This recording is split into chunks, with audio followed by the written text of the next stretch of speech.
Welcome to another episode of Ramuism. ప్రపంచంలో ఎక్కడ చూసినా సరే కుటుంబానికి ఉన్న ప్రాధాన్యత ఎంత అంటే టెర్రరిస్టులకు కూడా ఎక్కడో అక్కడ 5-6 మంది భార్యలు, వాళ్ళకి బోల్డ్ మంది పిల్లలు, వాళ్ళందరినీ వీళ్ళు చూసుకోవడాలు లాంటివి జరుగుతూ ఉంటాయి. కానీ ఒక్క రామ్ గోపాల్ వర్మ గారికి మాత్రం కుటుంబం అన్నా కుటుంబ వ్యవస్థ అన్నా కూడా పెద్ద ఇష్టం లేదు. ఈ విషయాన్ని అనేక సందర్భాల్లో ఆయన చాటుకుంటూ వచ్చారు. ఎందుకంత ఇష్టం ఇవాళ మాట్లాడదాం.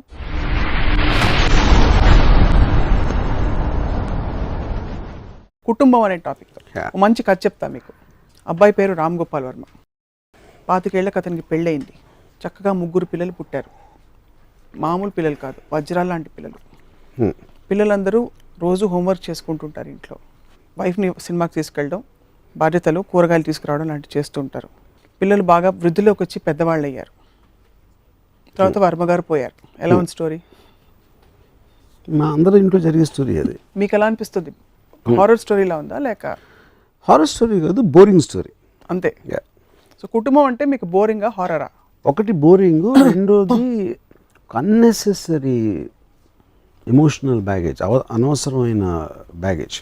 అంటే ఒంటరిగా ఉండటంలో ఉన్న హ్యాపీనెస్ని కుటుంబం ఉంటే కంప్లీట్గా కోల్పోతాం. కుటుంబంలో ఉంటూ ఒంటరిగా ఉండడం సాధ్యం కదా? అది పాసిబుల్ కాదు. ఎందుకంటే దానికి కుటుంబంలో ఉంటే మీకున్న పర్సనల్ ఇంట్రెస్ట్ను మిగతా కుటుంబ సభ్యుల కోసం అణగదొక్కుతూ ఉండాలి. అణగదొక్కలేనప్పుడు వివాదాలు వస్తాయి, గొడవలు వస్తాయి, దెబ్బలాటలు వస్తాయి. నాకు కనిపించకుండా పోని ఇలాంటి ఆస్పెక్ట్స్ అనేది నాకు చిరాకు. సొసైటీ నిలబడేదే కుటుంబ వ్యవస్థ మీద. అమ్మ నాన్న ఒంట్లో బాగాలేనప్పుడు చూసుకోవడాలు, గివింగ్, లవింగ్, షేరింగ్, హగ్గింగ్, ఇవన్నీ మీ డిక్షనరీలో లేవా? కుటుంబం డెఫినెట్గా మనం ఇంకో ఎపిసోడ్ కూడా దీని గురించి మాట్లాడడం. దాని వలన ఫ్యామిలీ అనేది it is one of the most principal elements of society ఒక పర్టికులర్ టైం పీరియడ్లో, యూనో, ఎక్కడ ఆరిజిన్ అయినప్పుడు. కానీ అంటే ఇప్పుడు కొంతమందికి ఫ్రెండ్స్ కావాలి, లేకపోతే ఒక వీక్ మైండ్ సెట్ ఉన్నప్పుడు, కానీ ఒక కంటిన్యూస్గా ఒక ఎమోషనల్ బాండింగ్, లేకపోతే కష్టం వచ్చినప్పుడు చెప్పుకోవటానికి ఎవరో ఉండాలి. కాబట్టి వాళ్ళకి ఫ్రెండ్స్, కుటుంబ సభ్యులు లాంటి వాళ్ళు అవసరం అవుతారు. నాకు అలాంటి పరిస్థితి ఎప్పుడు రాదు అసలు. ఎందుకంటే నేను ఎప్పుడు లోగా ఫీల్ అవును, నేను ఎప్పుడు ఇంకొకటి సహాయం నేను అడగను. లోగా ఎందుకు ఫీల్ అవ్వరు అన్నది నేను ఫీల్ అవును, ఎందుకంటే నేను ఎప్పుడు హైలో ఉంటాను. కాబట్టి ఉదాహరణకి ఇప్పుడు కుటుంబం వచ్చింది కాబట్టి నా కుటుంబంలో 2 ఎక్స్పీరియన్స్ చెప్తాను మీకు. డెల్యూజనల్ స్టేట్ అనేది ఆల్మోస్ట్ సినిమా స్టేట్ అనేది నా ఫీలింగ్. సినిమా అనేది ఎల్యూజన్. ఎందుకంటే లేనిది ఉన్నట్టు మీరు తెర మీద కనిపించడానికి ఒక భ్రమ కలగజేయడానికి ట్రై చేస్తున్నారు ఆడియన్స్కి. నేను రియల్ లైఫ్లో కూడా అదే భ్రమలో ఉంటాను. So I live in a state of cinema. It's not about I live for cinema అంటలేదు. I live in a state of cinema which actually means creating your own world. నా మైండ్లో ఒక వరల్డ్, ఒక సినిమా నడుస్తుంది. ఆ సినిమాలో నేను ఒక పాత్ర వేస్తున్నాను. అప్పుడు ఏంటి, సినిమాని నేనే తీస్తున్నాను కాబట్టి నాకు అనుగుణంగా మలుచుకుంటూ ఉంటాను. సో అప్పుడు ఇప్పుడు ఫర్ ఎగ్జాంపుల్ నేను ఒక పర్టికులర్ టైంలో నాకు డివోర్స్ అయింది. నేను నియర్లీ 6 or 7 years, నాకు సరిగ్గా గుర్తులేదు, ఆ టైం పీరియడ్లో నా డాటర్ నేను చూడలేదు అసలు. ఎందుకంటే ఇప్పుడు తను నా వైఫ్తో ఉంటుంది, నేను ఎక్కడో బాంబేలో ఎక్కడ సినిమాలు చేస్తాను. సో అప్పుడు ఎప్పుడైనా ఒక ఇద్దరు విడిపోయినప్పుడు ఆబ్వియస్లీ మనస్పర్ధలు ఉంటాయి, ఏదో కారణాలు ఉంటాయి, వాటెవర్. అది ఉన్నప్పుడు మీ ఫాదర్ ఇలాంటి వాడు, లేకపోతే తన పిల్లలు వినేస్తారు అని చాలామందిని చూసాను నేను కూడా అంత బ్యాడ్ కాదు, నేను మంచోడిని అని కంటిన్యూస్గా పిల్లలకి చెప్పుకుంటాను. సో అది నేను నా ప్రైమరీ ఎయిమ్ అనేది సినిమా ఒక్కటే కాబట్టి నేను ఆ టైం నేను ఇవ్వలేను, ఆ టైం నేను ఇవ్వను అని కూడా నాకు తెలుసు. అందుకని కంప్లీట్గా నేను తన్ని నా వైఫ్ దగ్గర వదిలేసాను. నేను ఎప్పుడు ఫోన్ కూడా చేయలేదు, మాట్లాడలేదు. 7 years అయిన తర్వాత, అంటే ఒక తనకి 12 or 13 వచ్చిన తర్వాత ఫస్ట్ నేను కలిసిన ఓపెనింగ్ నేను నా డాటర్ రేవతికి చెప్పింది ఏంటంటే, నువ్వు నా గురించి ఎంతవరకు విన్నా అంతకన్నా వరస్ట్ మనిషి నేను. ఎందుకంటే నేను ఎంత వరస్ట్ మనిషో వేరే వాళ్ళకి తెలిసే ఆస్కారమే లేదు, నా ఒక్కడికి తెలుసు కాబట్టి చెప్తున్నాను. ఏమైనా కూడా చాలా తక్కువ నా గురించి. నేను ఎక్స్ట్రాడినరీ సెల్ఫిష్ పర్సన్ని, సెల్ఫ్ సెంటర్డ్ పర్సన్. నేను నా ఆనందం తప్పితే ఎవరి గురించి దేని గురించి నేను కేర్ చేయను. సో నువ్వు నా కూతురు కాబట్టి okay, I love you, but if you don't like me I have no problem. నాకు ఇంకోళ్ళు నాకు మీద ఇష్టపడటం నాకు ఇష్టం లేదు. ఫస్ట్ ఆఫ్ ఆల్ నేను నాకున్న కెపాసిటీలో నీకు ఏదైనా ఫైనాన్షియల్ లేకపోతే ఏదైనా కాంటాక్ట్ ఇలాంటి హెల్ప్ చేయమంటే చేస్తాను, ఎప్పుడు నువ్వు అడిగినా. కానీ నీ కోసం నా టైము, నా మెంటల్ ఎనర్జీ ఇవ్వను. నీ స్కూల్లో ఎలా చదివావో నాకు అనవసరం. రేపు నాకు ఒళ్ళు బాగోలేదంటే వచ్చి నీ పక్కన కూర్చుని మందు తిన్నావా అని నేను అడగను. ఇప్పుడు ఎవరైనా ఇలా మాట్లాడతారా అంటే మాట్లాడుకుంటే అది నాలో ఉన్న నిజం, అది నిజం నేను చెప్పేశాను. తర్వాత తను నాకు ఫ్రెండ్ అయిపోయింది. ఎందుకంటే నేను తన కూతురులా చూడలేదు కాబట్టి ఒక మనిషిగా చూసింది. మనిషిగా చూసినప్పుడు ఆటోమేటిక్గా ఫ్రెండ్ అయిపోయింది. సో ఇప్పుడు ఇవాళ రోజున ప్రాబబ్లీ తను కూడా నా మీద జోకులు వేస్తుంది. మీడియాలో ఏదో నా గురించి ఒక ఇదొచ్చో లేకపోతే నాకు ఎవరో అమ్మాయితో అఫేర్ ఉందంటే she also jokes with me because she also mentally cut off the relationship. కానీ క్లోజ్నెస్ వైజ్గా వస్తే తనకి నాకు ప్రాబ్లీ డాటర్ ఫాదర్ కన్నా ఎక్కువ క్లోజ్నెస్ ఉంది. ఇది ఒక one example I'm trying to say. ఇప్పుడు మా ఫాదరు మదరు అంటే ఐఎమ్ గ్రోయింగ్ టైంలో చెప్పింది. స్టేట్ ఆఫ్ సినిమా అనే దానికి నేను ఒక ఎగ్జాంపుల్ ఇస్తాను. ఒకరోజు నేను చెన్నై నుంచి ఇంటికి వచ్చాను. ఇంటికి వచ్చి బాంబే వెళ్ళాలి, ఫ్లైట్ లేట్ అయిందని నిద్రపోతున్నాను మధ్యాహ్నం. మా సిస్టర్ నిద్ర లేపి బుజ్జి ఫోన్ చేశాడు భీమవరం నుంచి, అర్జెంటుగా మాట్లాడాలి. బుజ్జి అని మా డిస్టెంట్ కజిన్. సో ఆడు ఫోన్ చేస్తే నన్ను ఎందుకు లేదు అంటే ఎప్పుడు నేను కలవను కూడా, బుజ్జిని చాలా రేరుగా కలుస్తున్నాను. ఆడు ఫోన్ చేస్తే నన్ను ఎందుకు నిద్ర లేపింది అని ఒక సెకండ్ అనిపించింది నాకు. సరే వెళ్ళి ఫోన్ ఎత్తే అప్పుడు ల్యాండ్లైన్ టైంలో ఫాదర్కి హార్ట్ అటాక్ వచ్చింది రమణ. సరే వాళ్ళ ఫాదర్కి హార్ట్ అటాక్ వచ్చింది అనుకోని పక్కన ఎవరైనా ఉన్నారా అన్నాడు. పక్కన ఎవరు అంటే నీకు ఈ పక్కన ఎందుకు అడుగుతున్నా, ఉన్నారు, నువ్వు బయటకు వచ్చి ఫోన్ చేయి ఎస్టీడీ బూత్ నుంచి అని చెప్పాడు. సో నేను ఫోన్ పెట్టేసి అక్కడ మా కాలనీ చివరున్న ఫోన్ బూత్కి వెళ్తా ఉంటే నడుస్తూ ఉంటే ఎందుకు నన్ను పక్కన అడిగాడు అని స్లోగా I realize that he's talking about my father. అంటే మా ఫాదర్ ఊర్లో లేరుగని కూడా నాకు తెలియదు అప్పుడు, ఎందుకంటే నేను ఆ రోజు పొద్దున్న చెన్నై నుంచి వచ్చాను. సో వెనకాల మా బావగారు వస్తూ ఉంటే మా బావని అడిగాను, ఏంటి నాన్నగారు ఎక్కడ ఉన్నారంటే భీమవరం లేదండి. Then I realized. నేను ఎస్టీడీ బూత్లో నుంచి ఫోన్ చేస్తే ఏంటి బుజ్జి అంటే లేదు రాము పోయారు, ఇప్పుడు బాడీ అక్కడికి తీసుకురావాలా, మీరు ఇక్కడికి వస్తారా అడుగుదామని ఫోన్ చేశానని చెప్పాడు. సరే లేదు ఇక్కడికి తీసుకొచ్చే అని చెప్పాను. అంటే నాకు I did not feel anything at all. నేను పక్కకు తిరిగి మా బావగారు చెప్పాను నాన్నగారికి హార్ట్ అటాక్ వచ్చిందంట అనగానే ఆయన అక్కడ రోడ్డు మీద చతికిలు పడిపోయారు. నేను తిరిగి ఒక 2-3 ఫోన్స్ చేసి మా అంకుల్స్కి వాళ్ళకి ఇలా వచ్చింది న్యూస్, మీరు మాత్రం ఇంటికి రావద్దు ఎవరు, నేను అమ్మని ప్రిపేర్ చేయాలని చెప్పి నేను అక్కడి నుంచి వెనక్కి నడుస్తా అమ్మకి ఎలా చెప్పాలి అనేది ఆలోచించి ఒక స్క్రీన్ ప్లే తయారు చేశాను. ఇంటికి వెళ్ళి నేను అమ్మ నాన్నకి ఏదో పెయిన్ వచ్చిందంట, నేను ఇక్కడ తీసుకొచ్చామని చెప్పాను. మన ఇక్కడ హైదరాబాద్లో బెటర్ హాస్పిటల్ ఉంటుంది కదా, దానికి అమ్మ నేను ఏం లేదని అప్పుడు నేను ఎవరినో తీసుకొస్తా ఉంటే ఎవ్రీ 20 minutes ఆడితో ఫోన్ చేస్తున్నాను, ఎంతవరకు వచ్చారు, విజయవాడ వచ్చారా, ఇక్కడ వడవర మధ్యలో ఉండే ప్లేసెస్ నుంచి. సో టోటల్ వీళ్ళందరూ చుట్టాలకు తెలిసి వచ్చిన వాళ్ళందరినీ రోడ్లకి ఆ పక్కన ఈ పక్కన ఆపించేస్తున్నాను. అండ్ ఇదంతా making a film actually why to create one effect on my mother, how to prepare her slowly, ఆమె సింక్ అన్ని ఎలా చేయాలని స్క్రీన్ ప్లేలో నేను డైరెక్షన్ చేస్తున్నాను. ఫాదర్ పోయారు అనేది నేనేం ఫీల్ అవ్వాలనేది అసలు నేను మర్చిపోయినాను కంప్లీట్గా. అయిపోయిన తర్వాత ఒక పర్టికులర్ టైంలో మా గ్రాండ్ ఫాదర్ వచ్చేసి అంటే రాత్రి అయిపోయింది, అప్పటికి ఇంకా వస్తున్నారు, దారిలో ఉన్నారు, ఎలాంటివి మెయింటైన్ చేస్తారు. ఎప్పుడైతే మా గ్రాండ్ ఫాదర్ ఒక పర్టికులర్ టైంలో వచ్చి చెప్పనా అని అడిగితే వద్దు మనం లాస్ట్ మినిట్ వరకు చెప్పదని చెప్పాను.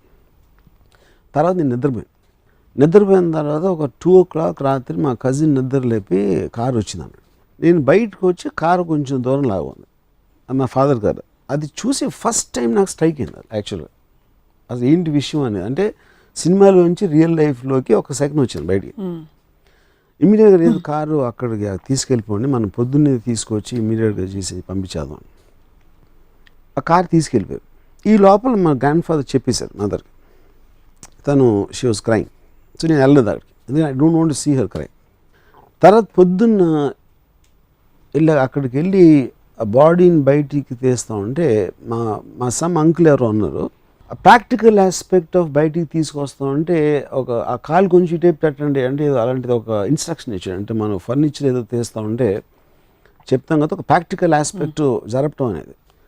అలా మా ఫాదర్ని అంటున్నాడు అని ఒక టక్కని కోపం వచ్చింది. నాకు నార్మల్గా అసలు ఎప్పుడు కోపం రాదు, కానీ నా లాజికల్ బ్రెయిన్ అదొక ప్రాక్టికాలిటీ ఇన్స్ట్రక్షన్ ఇస్తున్నాడని నాకు తెలుసు. కానీ అనే విధానంలో నాకు అక్కడి నుంచి ఐ జస్ట్ వెంట్ ఆఫ్. నేను నడుచుకుంటే ఈ బంజారాస్ రోడ్ల మీద అంతా తిరిగేసి ఒక 1 hour ఫైనల్గా ఇంటికి రీచ్ అయిన తర్వాత ఎవరో వచ్చి నాకు మా ఫాదర్ విల్ రాశారు, బాడీని హాస్పిటల్ డొనేట్ చేయాలి, ఐస్ డొనేషన్ చేయాలనేది. అది సరే, నేను అందరూ ఏడుస్తూ ఉంటే నేను లోపలికి వెళ్ళి ఏమైనా ఇలా నాన్నగారు ఇలా విల్ రాశారు అది ఇది అని చెప్తే, అండ్ ఆబ్వియస్లీ మిగతా చుట్టాలు అందరూ అలాంటి మామూలుగా అలౌ చేయరు కాబట్టి కన్జర్వేటివ్ పీపుల్ వాళ్ళు ఎగెయిన్స్ట్గా చెప్తున్నారు. నేను చెప్తే నీ ఇష్టం, నువ్వు తీసుకో, నువ్వే డిసైడ్ చేయాలి చెప్పింది మదర్. అప్పుడు నేను నాన్నగారు కావాల్సింది చేయాలి అని అనుకుని I went go head and I డొనేషన్కి. సో ఆ ప్రసాద్ హాస్పిటల్ నుంచి ఎవరు వచ్చారు, 2 నర్సులు. నాకు ఇంకా గుర్తున్నారు. వాళ్ళు ఒక ఆటో దిగి ఏదో నడుస్తూ నవ్వుతా జోకులు వేసుకుంటే లోపలికి వెళ్తారు. నేను బయట నుంచి ఉన్నాను. అఫ్కోర్స్ వాళ్ళకి 1 more patient, so they can't connect the same way. వీళ్ళ ఇంట్లో రిలేటివ్స్ ఉన్నారు, వాళ్ళు ఉన్నారు అనేది క్వశ్చన్ కాదు. సో వాళ్ళు వెళ్ళి వాట్ ఎవర్ ప్రాసెస్ అందరినీ బయటికి పంపి దానికి సంబంధించిన మెడికల్ ప్రాసెస్ చేశారు. చేసిన తర్వాత ఫైనల్గా అప్పటి నుంచి బాడీ తీసుకెళ్ళే టైం వచ్చి నేను లోపలికి వెళ్ళేసరికి మదరు బాడీ పక్కన కూర్చొని ఏడుస్తున్నారు. వీళ్ళు చేసిన ప్రాసెస్లో అది కరెక్ట్గా చేయలేదా ఏం చేయలేదా, ఒక ఐలిడ్ అనేది కొంచెం తెలుసు. అంటే అది వాళ్ళ మిస్టేకా దా ప్రాసెస్ అనేది నాకు గురించి తెలియదు. అప్పుడు నాకు కోపం వచ్చింది సార్ నా మీద. అంటే పాయింట్ అంటే మా మదరు తనతోటి ఒక 40 years ఉంది. తనని ఆ పరిస్థితిలో మా ఫాదర్ని చూపించాల్సిన డెసిషన్ తీసుకుంది నేను. Of course I didn't know that's how it will be. అప్పుడు కేవలం ఒక పోయిన ఆయన మాట నిలబెట్టుకోవటం కోసం ఒక బతికిన వాళ్ళని అలా సబ్జెక్ట్ చేయటం అనేది నేను ఎన్విజన్ చేయలేకపోయినా అనేది నా పాయింట్. సో అది ఐ థింక్ నేను చాలా ఫ్లాపులు తీసాను, కానీ that is the biggest flop I made in my life. Flop అనేది మీ డెసిషన్ గోయింగ్ రాంగ్, సినిమా అనేది కాదు, చాలా ఉంటాయి దాంట్లో. ఇప్పుడు కూడా నేను మా మదర్ని వీళ్ళందరినీ చూస్తున్నాను, కానీ ఆ రోజు రాత్రి ఒక విచిత్రమైన సౌండ్ వచ్చింది. ఏంటని చూస్తే మా బ్రదర్ ఏడుస్తున్నాడు. మా బ్రదర్ ఏడవడం నా లైఫ్లో ఎప్పుడు చూడలేదు. సో మా బ్రదర్ ఏడిస్తే సౌండ్ ఇలా వస్తుందా అంటే ఒక సౌండ్ ఎఫెక్ట్ లాగా చూస్తున్నాను. ఇది అయిపోయిన తర్వాత టోటల్గా అయిపోయింది. నేను మళ్ళీ ఒక 2 days అయ్యాక బాంబే వెళ్ళాను. నసిరుద్దీన్ షా యాక్టర్ని ఏదో దాన్ని కలవటానికి వెళ్తే నసిరుద్దీన్ షా సడన్గా అరే రాము ఇప్పుడే విన్నాను అంటే ఆబ్వియస్లీ హిందీలో జరిగింది కాన్వర్జేషను, మీ మదర్ పోయారంట కదా, ఐఎమ్ వెరీ సారీ అంటే ఆబ్వియస్లీ తనకి ఏదో రాంగ్ ఇన్ఫర్మేషన్ వచ్చింది. సో నేను ఇప్పుడు మా మదర్ కాదు ఫాదర్ అంటే ఆయన ఎంబారెస్మెంట్ ఫీల్ అవుతాడు కదా అని నేను వదిలేసి అవును అనుసరి. అప్పుడు తను ఆయన మదర్ గురించి చెప్పడం మొదలెట్టాడు. అంటే అప్పుడు నేను చెప్పడం మానేశాను కాబట్టి మళ్ళీ మీ మదర్ వయసు ఎంత, మదర్ పేరు ఏంటి, ఈ కాన్వర్జేషన్ ఎక్కడికి వెళ్ళిపోయింది. ఇప్పుడు మధ్యలో నేను చెప్తే లేదని మదర్ కాదు ఫాదర్ అంటే ముందు ఎందుకు చెప్పలేదు అంటే it almost became a inefficient comedy in a sense of the word. అది అయిపోయింది. దాని తర్వాత నియర్లీ 7 years అయిన తర్వాత ఒకరోజు నానా పాటేకర్ ఇంట్లో పూణేలో కూర్చుని అబ్ తక్ చెప్పన్ స్టోరీ గురించి డిస్కస్ చేస్తాం. నేను నానా పాటేకర్, ఒక రైటరు, ఒక అబ్ తక్ చెప్పన్ డైరెక్టర్ షిమిత్ అమీన్. ఏదో అందులో నానా పాటేకర్ వైఫ్ చచ్చిపోయినప్పుడు తను ఏమవ్వాలి సీన్లో రియాక్షన్ అనేది డిస్కస్ చేస్తా నానా పాటేకర్కి నేను చెప్పాను ఇన్సిడెంట్ మా ఫాదర్ గురించి. చెప్పినప్పుడు ఆ చెప్తా మధ్యలో స్టార్ట్ క్రైమ్. అంటే నియర్లీ 7-8 years తర్వాత అంతవరకు ఏడవలేదు. అంటే అది సినిమా నుంచి బయటికి రావటమా, వేరే కాంటెక్స్ట్లో నేను ఆ మెమరీ అంతవరకు ఎప్పుడు నేను ఫీల్ అవ్వలేదా, I find it very difficult to understand. ఏంటి దానికి రీజన్ అనేది ఎలా ఉంటుంది, ఎందుకు వస్తుంది అనేది till today I can't understand that. So ఒక విధంగా చూస్తే మా ఫాదర్ పోయినప్పుడు ఏమీ ఫీల్ అవ్వకుండా నేను స్టోరీలు చేస్తున్నాను, స్క్రీన్ ప్లేలు చేస్తున్నాను, క్యారెక్టర్స్ క్రియేట్ చేస్తున్నాను, అబద్ధాలు చెప్తున్నాను, దాంట్లో బిజీగా ఉన్నాను. దాని తర్వాత నసిరుద్దీన్ షాతో మాట్లాడితే ఒక విధమైన కామెడీలాగా చూస్తున్నాను దాన్ని. ఇవన్నీ అయిపోయి ఇంకోటి ఏంటి, ఒక చాప్టర్ మర్చిపోయాను. మా మదర్కి నేను ఫోటోలు ఏం పెట్టదా మా ఇంట్లో, ఆ దండలన్నీ వేసి నాకు ఇష్టం ఉండదు. 10వ రోజు 13వ రోజు నాకు వద్దు, వాళ్ళందరూ వచ్చేవాళ్ళు మళ్ళీ వెళ్ళాలని వస్తారు, ఎవ్వరికి ఏం ఫీలింగ్ ఉండదు. అండ్ లెట్స్ నాకు ఈ చైర్లో వాట్ ఎవర్ అది వద్దు, let's remember him for the happy times. అసలు ఆయన ఉన్నారు అని మనం అనుకుని అలా ఉందాం, ఆయన గురించి ఆలోచించి అది చెయ్యొద్దు అని మా అమ్మకు ఒక లెక్చర్ ఇచ్చాను. లెక్చర్ ఇచ్చిన తర్వాత నెక్స్ట్ డే మళ్ళీ మా అమ్మ యాడ్ అవుట్ అయినాను. నా లెక్చర్ పని చేయలేదని నాకు కోపం వచ్చింది, ఇంత చెప్పినా కూడా అర్థం చేసుకోలేదంటే. సో ఇలాంటి ఆస్పెక్ట్స్ అన్నీ జరిగినాయి ఏది ఈ ఇయర్స్లో.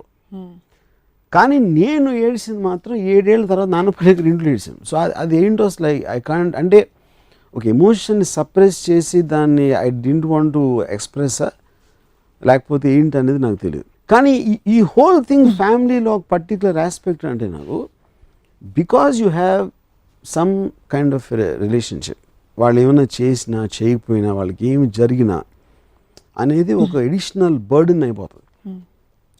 ఆ బర్డెన్కి సమానంగా ప్రెజర్ వస్తుందా రాదా అనేది నాకు తెలియదు. అదంటే జనరలైజ్ చేయలేం, అది ఈచ్ ఫ్యామిలీలో ఒక డిఫరెంట్ ఆస్పెక్ట్ ఉంటుంది, దాని వాళ్ళకున్న ఎక్స్పీరియన్సెస్ బట్టి, ఆ ఫ్యామిలీలో ఉన్న మనుషులు బట్టి. సో నాకు జనరల్గా ఇప్పుడు నేను చుట్టాలు కానీ లేకపోతే అసలు ఎప్పుడు వెళ్ళను, ఎవరి ఇంటికి నేను వెళ్ళను. ఒక ఫ్యామిలీ అనే ఒక యూనిట్ ఉంటేనే అసలు నేను ఒక ఏముంటుందని, ఇప్పుడు బాంబేలో నా కజిన్ ఒకడు ఉన్నాడు, నా బిల్డింగ్లో ఉంటాడు. నేను సాధారణంగా నా దగ్గర రమ్మంటాను కానీ వాళ్ళ ఇంటికి నేను వెళ్ళను. ఎందుకంటే ఇంటికి వెళ్ళేటప్పటికి ఆ కిచెను ఇది ఫ్యామిలీ తాలూకు అట్మాస్ఫియర్ ఉంటుంది కదా, అసలు ఐ కాంట్ స్టాండ్ దట్. నాకు ఇంకోటి పిల్లలు అంటే ఇష్టం ఉండదు.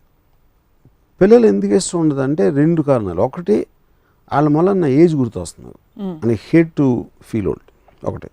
రెండో పాయింట్ ఏంటంటే వాళ్ళు ఉంటే నా మాట ఎవరు వినరు, and I'd like to be the centre of attention, నేను ఎక్కడ ఉంటే అక్కడ. సో అప్పుడు నేను పెద్దవాళ్ళతో మాట్లాడుతూ ఉంటే వాళ్ళు వింటారు, చిన్నపిల్లలు అంటే బుయ్యి కుయ్యి అని ఆడేదా అంటే ఇంకా వాళ్ళు చచ్చినట్టు ఆడి చూస్తారు. సో పిల్లలు కుక్కలో ఉంటే నేను వెళ్ళను, ఎందుకంటే అటెన్షన్ వాళ్ళ మీద ఎక్కువ ఉంటుంది నా దగ్గర. సో ఒకటి ఆస్పెక్ట్, నేను ఒక కోల్డ్ బ్లడెడ్గా నా డాటర్తో చెప్పిన ఒక ఆస్పెక్ట్.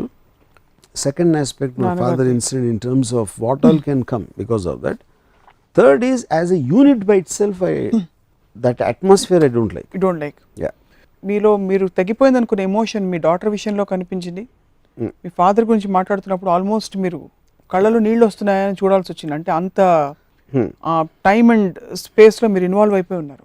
సో నిజంగా మీరు కుటుంబం ఇష్టం లేదు అని మేబీ వ్యవస్థ పరంగా మనిషి ఫ్రీడమ్ని కర్టైల్ చేస్తుంది, ఒక పెరిఫరల్గా ఇష్టం లేదేమో, కానీ బాంధవ్యాలకి మీరు వ్యతిరేకం అని అనిపించట్లేదు. ఈ వ్యతిరేకం వల్లనే ఎగ్జాంపుల్స్ చెప్తాను. ఎందుకంటే నాకు ఈ బంధాలు లేనప్పుడు ఈ ఫీలింగ్ ఉండాల్సిన అవసరం లేదు.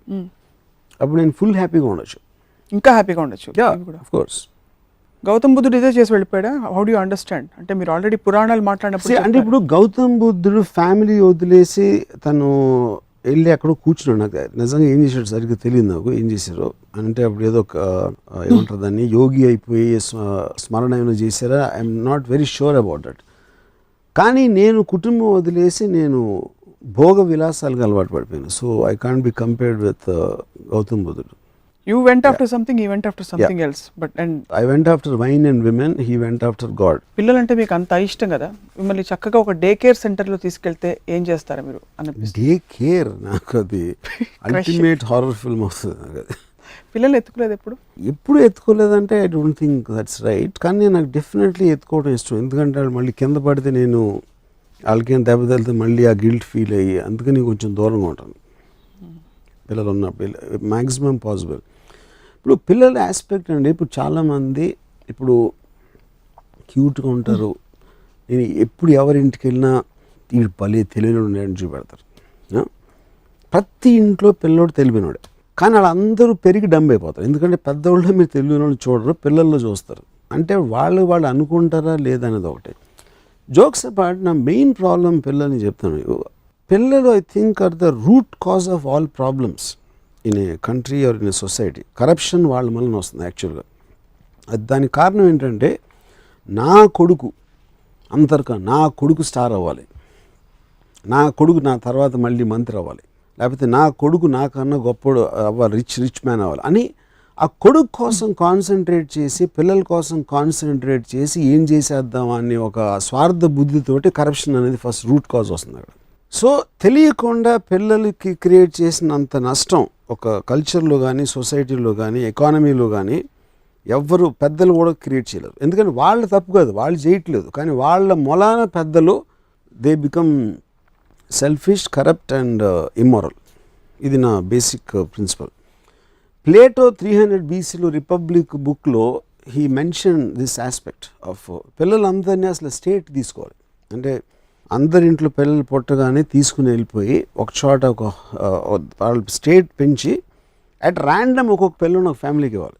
అప్పుడు నా కొడుకు అక్కడ ఎక్కడో ఉన్నాడు, కానీ నాకు డ్యూటీగా నేను ఒక పిల్లోని పెంచాల్సిన అవసరం ఉంది అని చెప్పినప్పుడు అది కరప్షను, నా రక్తానికి పుట్టిన బిడ్డ, నా కుటుంబాన్ని, నా కాస్ట్ని ఇంకా లేపుతాడు అని అలాంటి ఆస్పెక్ట్స్ అన్నీ పోతాయి. ఎందుకంటే మీరు ర్యాండమ్గా ఊరు పేరు కాస్ట్ ఏమీ తెలియని పెంచుతున్నారు కాబట్టి అప్పుడు సమాజంలో ఒక సమానత్వం కానీ డిప్రెషన్, క్లాస్ డిఫరెన్స్, ఒక నెగిటివ్ ఆస్పెక్ట్స్ లేని దాంట్లో వస్తుంది. మీ individual impressions I understand, but ఇది మళ్ళీ గ్రూప్ కాన్షియస్నెస్, సోషల్ వెల్ఫేర్ ఎక్కడి నుంచి వచ్చేసింది? సోషల్ వెల్ఫేర్ నేను కాజ్ అండ్ ఎఫెక్ట్ చెప్తున్నాను. దానికోసం నేను ఏమి చేయబోట్లేదు, దానికోసం నేను మూమెంట్ చేయబోట్లేదు.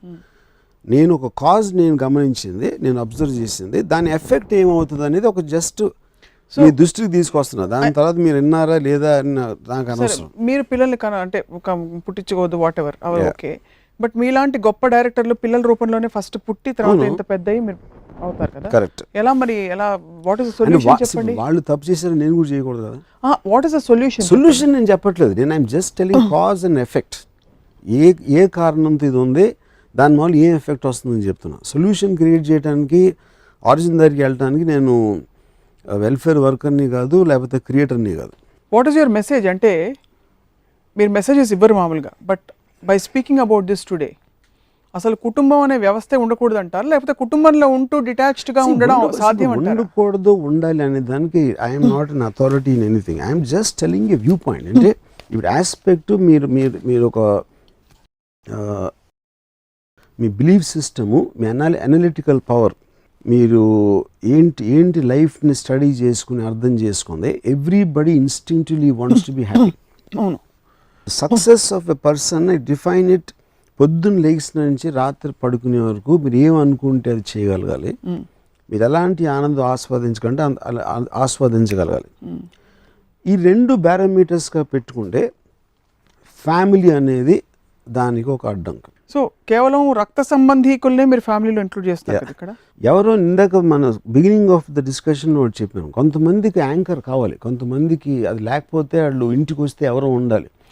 నేను నా అసిస్టెంట్ ఒకడు తనకు పెళ్ళింది, ఆడు ఇంట్రా ఎలా ఉన్నారా వైఫ్ తల మాట్లాడతాడు ఇంటికి అంటే, అప్పుడు ఇంటికి రాగానే ఆడు రాజులో ఫీల్ అవుతాడు. బయట ఎవరైనా ఉండొచ్చు, ప్రతి ఒక్కడు ఇంటికి రాగానే నా వాళ్ళు నా మనిషిలో ఉన్నందుకు కొంచెం ఒక సెంటర్ ఆఫ్ అటెన్షన్ లాగా ఫీల్ అవుతారు. అవును. ఎందుకంటే రోడ్డు మీద రాగానే జూమ్ అవుట్ అయిపోతుంది, రోడ్లో ఉన్న లక్షల మందిలో ఒకడతను. ఆ kind of A week state of mind ఉండి ఒక కంట్రోల్, ఒక సెల్ఫ్ సెంటర్డ్ కంట్రోల్ లేనప్పుడు వాళ్ళకి ఫ్యామిలీ, ఫ్రెండ్స్ ఇలాంటి వాళ్ళు అందరూ అవసరం. నాకు చాలా స్ట్రాంగ్ విల్ ఉంది కాబట్టి నాకు అవసరం లేదు. సో అప్పుడు నాకేంటి, నేను ఫీల్ అయింది, నేను మా మదర్కి నేను ఫీల్ చేయించింది, ఇలాంటి నేను చేసిన తప్పులని ఫ్యామిలీ లేకపోతే అవి ఉండేవి కాదు. అప్పుడు ఆ టైం కూడా నేను హ్యాపీగా ఉన్నాను. ఆ టైం నా హ్యాపీనెస్ రాబ్ చేసేసింది నా ఫ్యామిలీ కాబట్టి ఆ institution of family have problem. Block చేసేసుకున్నారు మొత్తం. Yeah, you block that whole concept of emotional bonding with loved ones. Correct. So ఈ కాంటెక్స్లో I would like to ask before we conclude, everybody likes to leave their foot prints behind in the form of a successor. Ram Gopal Varma గారి వారసుడు, because మీ అమ్మాయి doctor అయింది, director వారసుడు ఎవరు అనేసి. నా థాట్స్, నా వారసుడు ఓన్లీ మై థాట్స్, ఓన్లీ రామోయిజం. ఇజం అనేది మీ personal views on various things of life. So that is your family, that's my family. Yeah, because I live in my own world. So ఇప్పుడు కుటుంబ వ్యవస్థని చూస్తుంటే మీకు ఏమనిపిస్తుంది? అంటే when you see lot of families around you, what is your response? అందుకని ఎవరింటికి వెళ్ళను, అది నేను చెప్పింది. అసలు నాకు ఫ్యామిలీ అనేది కనిపిస్తే నాకు ఎవరింటికైనా భోజనానికి పిలిచి చక్కగా అక్కడ వచ్చి ఇమ్మీడియట్గా భోంచి వెళ్ళిపోతాను. రేరుగా వెళ్తాను అసలు అలాంటి వాటికి. కంపల్సరీ సిచ్యువేషన్ వెళ్ళాల్సి వస్తే ఇమ్మీడియట్గా పారిపోతాను.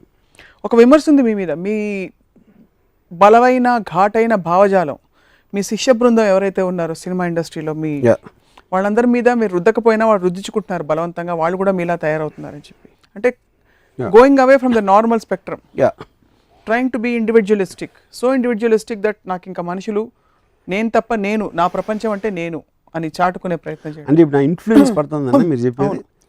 ఇప్పుడు ఇన్ఫ్లుయెన్స్ అనేది ప్రతి ఒక్కరికి ఉంటుంది. ఇప్పుడు నాకు కూడా I have a lot of influence of Ayn Rand, Friedrich Nietzsche, Baruch Spinoza, Descartes, Immanuel Kant and చాలామంది వెస్టర్న్ ఫిలాసఫర్స్. ఎందుకంటే మీకు వచ్చిన ఐడియాస్ అన్ని ఎక్కడి నుంచి వస్తాయి, మీరు ఉండవు కదా, ఎక్కడి నుంచి వచ్చి మీరు అబ్జర్వ్ చేసుకున్న దాంట్లోంచి మీ పర్సనాలిటీ వస్తుంది. సో లైక్ వైజ్ ఇప్పుడు ఫర్ ఎగ్జాంపుల్ ఈ ఆస్పెక్ట్ ఆఫ్ నాయిస్టోన్ నేను బుక్ రాస్తే నాకు ఒక ఎడిషనల్ డిఏజీ ఒక పెళ్ళిలో ఎక్కడో కలిశారు, ఎవరో పరిచయం చేశారు ఇలా ఎడిషనల్ డిఏజీ ఫలానా అని. He told me I hate you అని చెప్పారు. అది ఏంటంటే my wife is a big fan of your book. తను మాట్లాడితే మీ బుక్ నుంచి కోట్ చేస్తూ ఉంటుంది. And you are a family member incidentally in our house. ఎందుకంటే నేను నా భార్య వీళ్ళు ఒక నలుగురు ఎదురు ఉంటాం, దాంతోపాటు మీ బుక్ ఉంటుంది అక్కడ.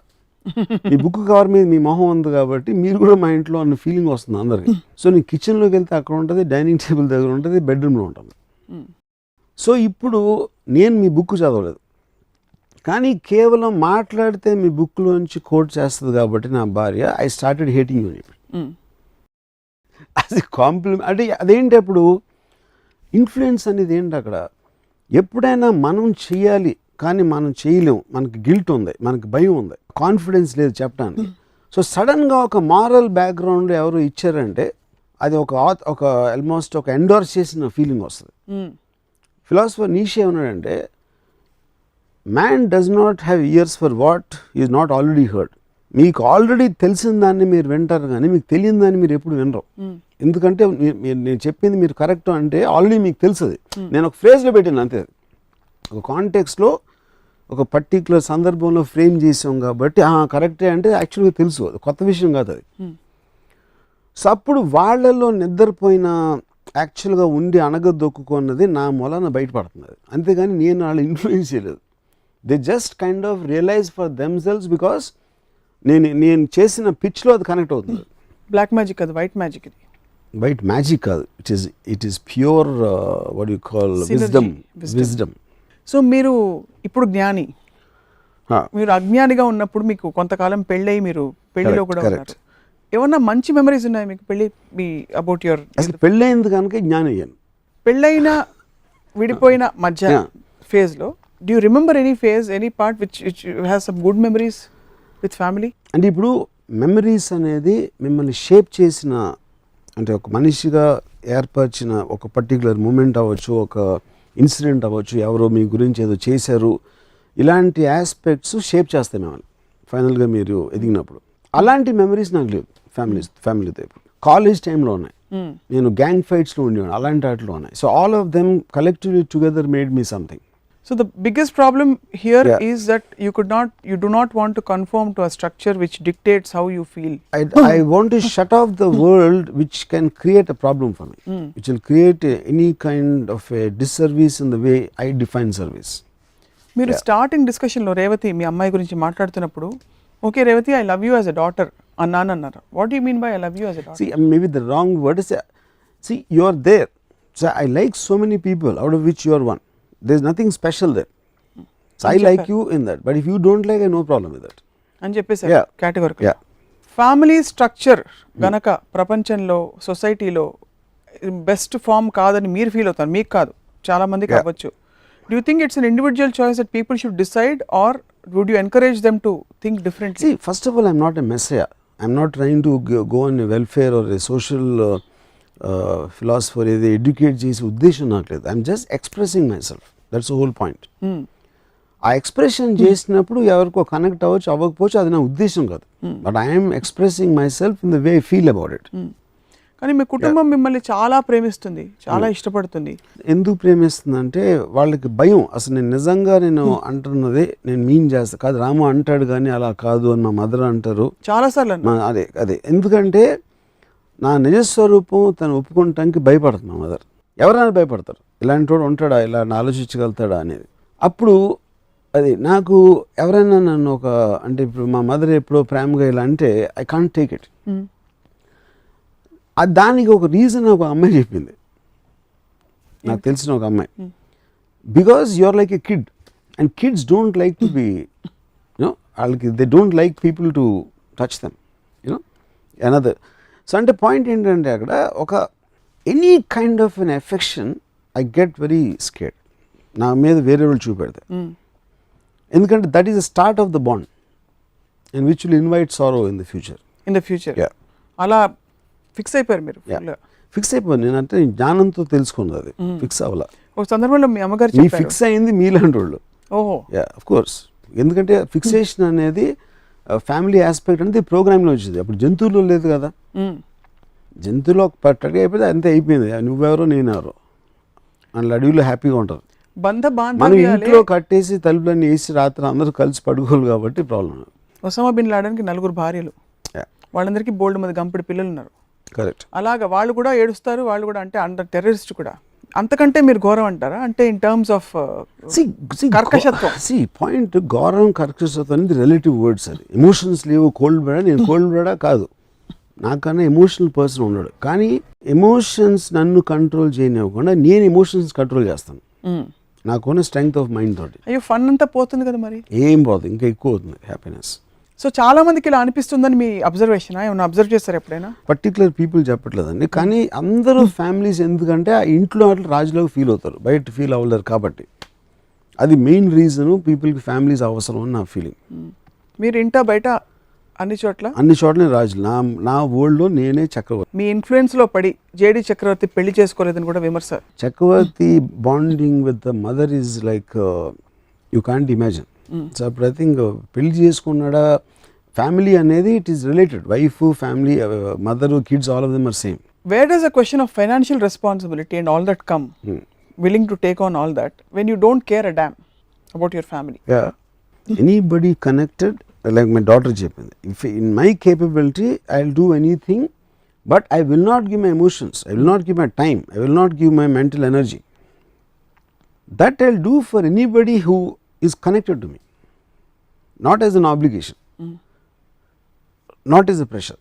In fact, highest philosophy idi, my family is not the ones with whom I share a blood relation, but వసుధైక కుటుంబంలో నేను ఎవరితో కనెక్ట్ అవుతే ఆ సమయానికి వాళ్ళే నా ఫ్యామిలీ. యా. సో యాక్చువల్లీ మీరు మీ అమ్మగారు అన్నట్టు మీరు శ్రీకృష్ణ పరమాత్ముడిలాగా అందరూ కుటుంబం, బట్ ఎవరు కాదు. So I don't know that about శ్రీకృష్ణుడు, మేబీ కొంచెం ఎంబరస్ అయ్యారు కదా. ఇదేంటి అదే నాకు సీతారాం శాస్త్రి గారు చెప్తారు ఏంటది, జగమంత కుటుంబం నాది, ఏకాకి జీవితం నాది, సంసార సాగరం నాది, సన్యాసం శూన్యం నాది. పర్ఫెక్ట్, మీకోసం రాశారు పాట. కానీ జగమంత కుటుంబం తప్పదు. నేను మనుషుల్ని ప్రేమించను, సమాజాన్ని గౌరవించను. So I don't think the first line is applicable to me. Actually మీకున్న డీపెస్ట్ ఫిలాసఫీని మీరు దానికి కొద్దిగా ఒక నెగిటివ్ ఆరా ఇచ్చారు మీరే. నెగిటివ్ పాజిటివ్ అనేది నేను ఒక డిస్కషన్లో, ఒక ఎపిసోడ్లో చెప్పాను. అది కేవలం మీరు ఒక ప్రోగ్రామ్ బ్యారోమీటర్ మీరు పెట్టుకుని దానికి ఇటుంటే నెగిటివ్ అటుంటే పాజిటివ్ అంటున్నారు. అంతే. ఆ బ్యారియర్ అనేది లేదంటున్నాను.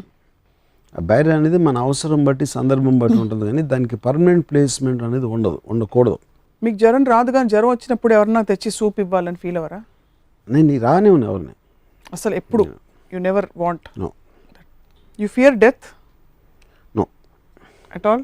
ఒంటరిగా చచ్చిపోతాను, ఒంటరిగా బతికే. నాకు నా ఓన్లీ కోరిక ఏంటంటే, if I know, obviously death అనేది మనకు చెప్పి రాదు, ఇఫ్ ఐ నో ఇట్, క్వైట్గా ఎక్కడ దూరంగా చచ్చిపోతాను ఎవరికి తెలియకుండా. That's what I want. So Kutumbarao కథలు రామ్ గోపాల్ వర్మ గారికి నచ్చవు, బోరింగ్గా కనిపిస్తాయి, నచ్చవంటే అంతే. They're boring and they're unnecessary baggage, అది నేను చెప్పేది. But for people who choose Nietzsche thus spake Zarathustra ఉన్నా అంటే, like a camel is man, he kneels down and lets himself be well laden with burdens. ఒక క్యామెల్ మోకాళ్ళ మీద కూర్చుని వీపు మీద పెట్టరా అని పెట్టించుకుని బాగా బరువైన తర్వాత అరే నడవలేకపోతున్నాను అంటుంది. ఫ్యామిలీ ఉన్నోళ్ళ పరిస్థితి అది. అటాచ్మెంట్ మీకు ఎప్పుడైనా దేంతో అయినా ఏర్పడచ్చు కదా, ఏది కాకపోతే మీ ఇనానిమేట్ థింగ్స్ తో. అంటే ఇనానిమేట్ అంటే నా కెరియర్, ఒక సినిమా, లేకపోతే ఒక అమ్మాయి అందం, ఒక ఇలాంటి, అంటే ఇవన్నీ సెల్ఫ్ క్రియేటెడ్ ఆస్పెక్ట్స్. మీరు ఒక డ్రగ్ లాగా ఫీల్ అవుతున్నారు. ఒక డెస్టినేషన్ అనేది మీరు ఒక ఫలానా చోట అక్కడికి వెళ్ళాలి అన్న రోడ్డు మీద మీకు ఒక ఎపిసోడ్లో చెప్పినట్టు మీ కంపానియన్ దొరికితే ఓకే, కానీ మెయిన్ థింగ్ ఆ డెస్టినేషన్ అవ్వాలి. Road companion and the road is not the point, ఆ company vehicle also is not the point. అంటే పక్కన నడుస్తున్న పిచ్చోళ్ళ ఫీల్ అవుతారు కదా మరి. ఎవరు ఎవరన్నా వచ్చారనుకోండి నడుస్తున్నారు మీతో, మీరు నాకు పట్టించుకోవట్లేదు. అదొక నేను పట్టించుకుంటాను. ఇప్పటి వరకు నాకు ఆనందం ఇచ్చే వరకు, మీకు బోర్ కొట్టనంత వరకు, బోరు కొట్టినంత వరకు, ఆనందం ఇచ్చే వరకు, తర్వాత తను ఏదో చేసిన దుఃఖం ఇస్తారు అనే ఊహ కలగనంత వరకు. మీకు ఆనందం ఎప్పుడు ఆగిపోతుందో చెప్పడం కష్టం, predictable. Function of my observation and my perception. What you see of them, what you perceive of them. Correct. అంత ఆ తర్వాత ఇంకా they leave but you will be going. I will be travelling. ఎవరు కేక విని రాకపోయినా సరే ఒక్కడవే పదపోయి. నేను ఫస్ట్ ఆఫ్ ఆల్ ఎవరిని పిలవను, పిలవరు, కేక పెట్టరు, కేక పెట్టను. మీరు మాట్లాడుతున్న మాటలు విని గుండెలు బాదుకుని అరవాలంటే. వాళ్ళు కేక పెడితే నేను ఆగను. చాలా క్లారిటీ ఉంది, కానీ ఆనెస్ట్గా చెప్తాను. ఈ సందర్భంలో కొంచెం ఫ్యామిలీకి అవుట్ సైడ్ నేను ఒక ఇంట్రెస్టింగ్ ఎగ్జాంపుల్ చెప్తాను. నేను ఏదో సినిమా అంతం ఏదో గుర్తులేదు, అదే సమ్ ఫ్లాప్ ఫిల్మ్. అదగానే ప్రసాద్ ల్యాబ్లో నేను ఇదేదో తనకు వచ్చాను. అక్కడ ఒక ప్రొడ్యూసరు, వేరే ప్రొడ్యూసర్, నేను తిరుగుతున్నాను. సార్ మీరు సినిమా చూసాను సార్, అది స్టోరీలో ఇది లేదు, ఏదో అది ఇది అని దాంట్లో ఉన్న ఫ్లాస్ చెప్తున్నాడు. కానీ నేను మీతో ఒక సినిమా తీయాలనుకుంటున్నాను అంటే అది కుదరదండి అని. అంటే నేను ఇదంతా నేను పేస్ చేస్తున్నాను, నాకు తిరుగుతూ ఉంటాం అలవాటు. తను కూడా నాతో కూడా తిరుగుతూ చెప్తున్నాడు నేను అది అవ్వదండి అని. ఎందుకని అంటే ఇప్పుడు ఏం లేదండి, ఇందాక నుంచి నేను ఇలా తిరుగుతున్నాను, మీరు నాతో తిరుగుతున్నారు, ఇది ఎప్పుడు రివర్స్ జరగదాను. ఎందుకంటే మీరు తిరుగుతూ ఉంటే నేను మీ పక్కన తిరగను, మీరు ఆగారు కాబట్టి నేను ఆగను. అప్పుడు మీరు సినిమా ఎలా అయితే నాకు చెప్తున్నారు కాబట్టి అది అవ్వదు, అంది ఆ కారణం అని చెప్పాను అని వెళ్ళిపోతే తను ఎవరితో అన్నాడంట, ఇంత పొగరుమవుతున్న జీవితంలో చూడలేదు. అది అవునా కాదని నాకు తెలియదు, బికాస్ పొగరు all these are words created, అదొక థాట్ ప్రాసెస్. నేను క్లారిటీ అంత క్రిస్టల్ క్లియర్ తోటి ఇది నేను కుక్కని కరుస్తాను, నేను పావుని కరుస్తాను, అది పాము కరుస్తాను అని చెప్పిన తర్వాత ఏంటి పాము కరుస్తుందండి, పాము ఇంత కరుస్తుందండి పాము చెప్పిన అంటే ఎంత మూర్ఖత్వం. నేను చెప్పిన దానికి ఒక లేబుల్ పెట్టి పొగరు అంటాం, అంతే మూర్ఖత్వం. Because I'm telling clearly honestly. అన్నీ బాగున్నాయి కానీ నాకు అది ఒక్కటే నచ్చలేదు. ఏది నడుస్తూ ఉంటే నేను కేక పెట్టిన ఎవరన్నా వస్తే నడుస్తారు, నాకు బోర్ కొట్టినంత వరకు నడుస్తాను. I'm not sure I understood. I'm saying the fact that you said it's okay, the presence of another doesn't make a difference to me. Is it self demeaning their presence? Yeah, but I'm telling, నేను చెప్తున్నాను, నేను already క్లియర్గా చెప్తున్నప్పుడు it's your choice to make whether you want to care about travelling with me or being with me. నేను చెప్పకపోవడం అనేది తప్పు. The whole point is about honesty. నేను ఏం ఫీల్ అవుతున్నానో, నేను నా బిలీఫ్ ఏంటి, నా నమ్మకాలు ఏంటి, నేను ఏం చేయాలనుకోండి, ఏం అనుకుంటున్నాను అనేది మొత్తం అక్కడ మీరు పెట్టేశారు టేబుల్ మీద. దాని తర్వాత అది అదర్ పర్సన్ చాయిస్. అది డార్క్ గుహలోకి వెళ్తున్న ఫీలింగ్ కలుగుతుంది నాకు ఎందుకు. నా ఉద్దేశంలో లైట్లోకి వస్తున్నారు మీరు, మీకు ఏమాత్రం తెలివి ఉన్నా లైట్లోకి వస్తున్నది అర్థం అవ్వాలి, గుహలో కాదు. మీరు టోటల్గా ఎక్స్పోజ్ చేసి పెడుతున్నప్పుడు అది లైట్, అది it can't be dark. I would never imagine అంటే how one can live like you నిజంగా. బికాజ్ అంత ఒంటరిగా ఇప్పుడు ఎవరికి ప్రతి వాళ్ళకి మీరు ఎంత మనసు లేదని, రాయి ఉంది మనసు లేదని అనుకున్నా, మీకు ఎమోషన్స్ ఉన్నాయి, మీరే ఒప్పుకున్నారు. ఫ్లాప్ వచ్చినప్పుడు ఫీల్ అవుతాం, లేకపోతే ఇంకేదో జరిగినప్పుడు బాధపడతాం, ఇంకేదో కష్టం వచ్చినప్పుడు చెప్పుకోవాలనిపిస్తుంది. నాలా బతకాలంటే చాలా తెలివి ఉండాలి. తెలివి గురించి మనం సెపరేట్ తెలివి అంటే మాట్లాడదాం. బట్ ఇవాళకి కుటుంబం గురించి మీరు చాలా మీ అభిప్రాయాన్ని నివృత్తి చేశారు. అది మీ అభిప్రాయాలు అనే స్ట్రెస్ కూడా నాకు అర్థమైంది. అది మీ అభిప్రాయాలు అంటే ఒక్కొక్కళ్ళ పరిధి ఒక్కొక్కటిది. But I get your point that attachment is the root cause of pain కనుక, అది మీరు స్వయంగా అనుభవపూర్వకంగా తెలుసుకున్నారు కనుక, మీ అటాచ్మెంట్ ఎక్కడ పెట్టాలో మీరు తెలివైన వారు కనుక, పెట్టాలని నిర్ణయించుకున్నారు కనుక, మీకు కుటుంబం వ్యవస్థ మరియు బంధ బాంధవ్యాలు వర్కౌట్ కావు. ఇవేవి లేని జనరల్ కంపార్ట్మెంట్ ఎవరైనా వచ్చి మీ పక్కన మీతో పాటు మీ బండితో పాటు వెళ్తే you don't mind. I don't mind, yeah I will enjoy that. Yeah, అది మీ పట్టాల మీద రాకుండా, నా బర్త్ మీద రానంత వరకు. సో ఫస్ట్ చెప్పిన నా కథ అంతా పటాపంచలైపోయింది పూర్తిగా. అసలు రామ్ గోపాల్ వర్మ గారిని కుటుంబరావుగా బంధించే ప్రయత్నం. Yeah, thanks. But it was a very interesting discussion really, because there is a lot of truth మీరు చెప్పిన పాయింట్స్లో. దట్ నిజంగానే I only speak the truth for information. Yeah, కానీ మీరు పారిపోతున్నారని నాకు ఎందుకు అనిపిస్తుంది. అదే మా మదర్ లాగే. ఎంత చెప్పినా లేదు వాడు అలాంటి వాడు కాదు, వాడు అలా అంటాడు అంతే. ఎందుకంటే ట్రూత్ అనేది తీసుకోలేరు. Truth is because you're so use to telling lies and telling things otherwise what you feel. ఎవరైనా నిజం చెప్తే నిజం కన్నా షాకింగ్ థింగ్ ఉండదు. ఈ షాక్ నుంచి నాకు బ్రేక్ కావాలి కాబట్టి ఇవాళ ఎపిసోడ్ ఇంతటితో ముగిద్దాం. Okay, thank you very much Varma గారు. ఇది ఇవాళ ఎపిసోడ్. కుటుంబ వ్యవస్థపై, కుటుంబంపై రామ్ గోపాల్ వర్మ గారి ఘాటైన బలమైన అభిప్రాయాలు. మరొక ఎపిసోడ్లో మళ్ళీ కలుద్దాం. ఇలాంటి అభిప్రాయాలు వినడానికి stay tune to Tollywood TV.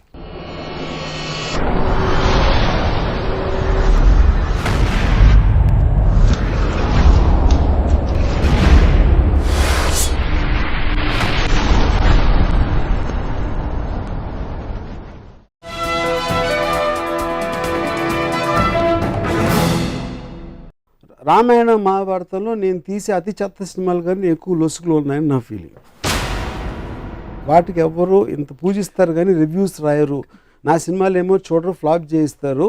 ఆ జలసీ తోటి నా మనసు